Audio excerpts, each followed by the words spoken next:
Beneath the moonlight's tender glow, rivers of warmth begin to flow. Every drop a gift divine, a bond unspoken, heart's design.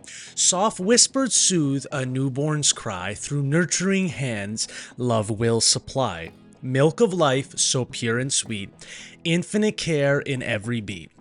Lullaby sung with each embrace, kindness reflected in your face.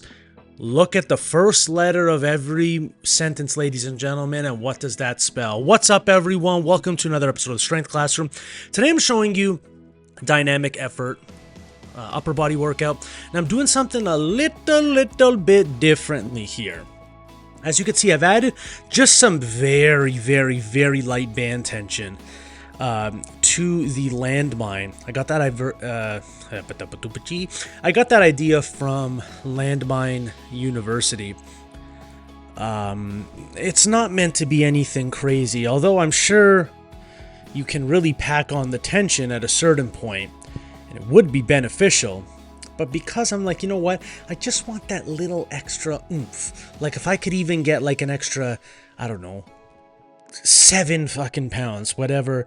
I'm no fucking scared. Whatever it would be, right? The main idea here is not to have heavy band tension. It's just to have enough to where it's kind of there's band resistance against the barbell. That's the idea here. So what I did here, you can't really tell because the 45 is blocking it, but there's a 45 and a 25, so there's 70 pounds on that landmine attachment, barbell, whatever you want to call it. And I'm going back and forth. So total, I did 6 sets of 3, each arm for the landmine. And I did 9 or 10 sets of 3 of this paused incline with chain. So you got 185 pounds on the bar, and then we have 54 pounds of chain. And the idea here isn't to be super heavy. Okay, the idea here is to move the weight I have as fast as I can. Okay, it doesn't have to go within the blink of an eye, but it does have. There should be no grinding reps. Okay, there we go. 10 sets, 3 reps. So this is a little bit more traditional of dynamic benching. Normally, dynamic benching is always 9 sets of 3. Traditional like West Side rep ranges.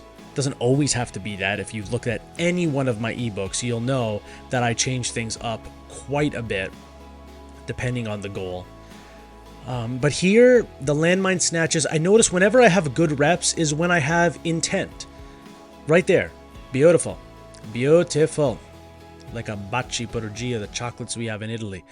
It's just intent. If you're doing an exercise where you want to move fast or you want to move heavy weights, intent has to be there. You can't treat it like a bodybuilding exercise where you're getting a squeeze and you're being methodical. You have to, yes, be methodical in the sense that everything has to coordinate and everything that needs to fire should be firing, but you don't. Everything needs to fire fast. Like, look at this exercise. Would you ever want to mess up? No. You might get slammed in the head by the edge of the barbell. You might land on your foot. It's an exercise that you need to have intent. You need to know what on earth you are doing. Okay? And getting better at that will improve your coordination, your upper body pulling power, your explosiveness out of the bottom position, whether that's a sport or just the bottom of a squat it could help with. It's all about intent. So what I did, I bounced back and forth because I was doing more sets of incline benching than I was the landmine snatches. What I did, I would do like 2 or 3 sets of incline and then 1, maybe 2 sets of the landmine snatching. Then into my other work, it's mainly a back focused workout, back and shoulders. I mentioned that in another, that's like my focus right now. Not so much chest, it's back, shoulders, arms, things like that.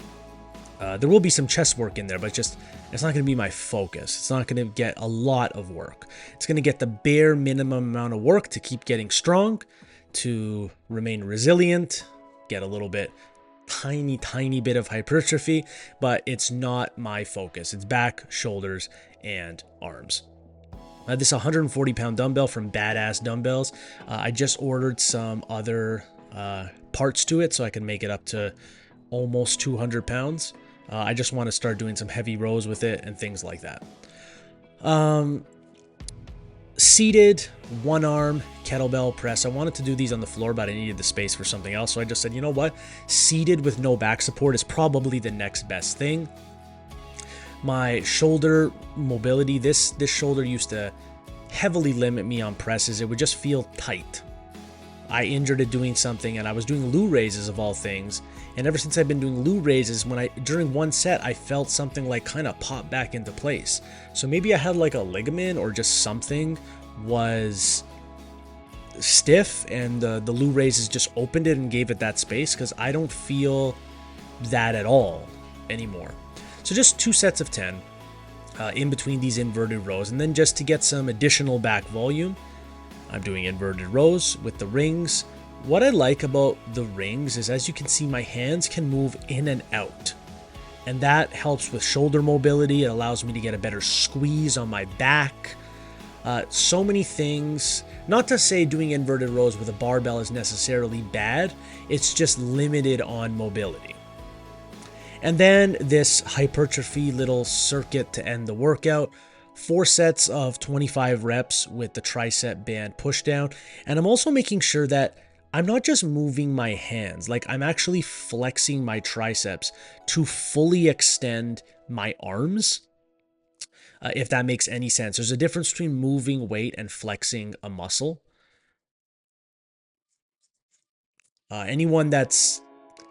That's basically the main difference between an exercise for hypertrophy and an exercise for strength. Now here we have the Lou raises, 4 sets, 15 reps, and I basically these took me like 8 minutes to accomplish. I would do Lou raises and then hop back over to the tricep pushdowns. So it was very, very, very dense. Getting these 15-pound bumpers to do Lou raises with have been very, very key, because I was too strong to do 10 pounds, and 25 pounds felt like it was pushing it a lot. So I just didn't know what to do other than put multiple plates in my hand, and then it just really wasn't comfortable at all. So getting these 15-pound bumpers was...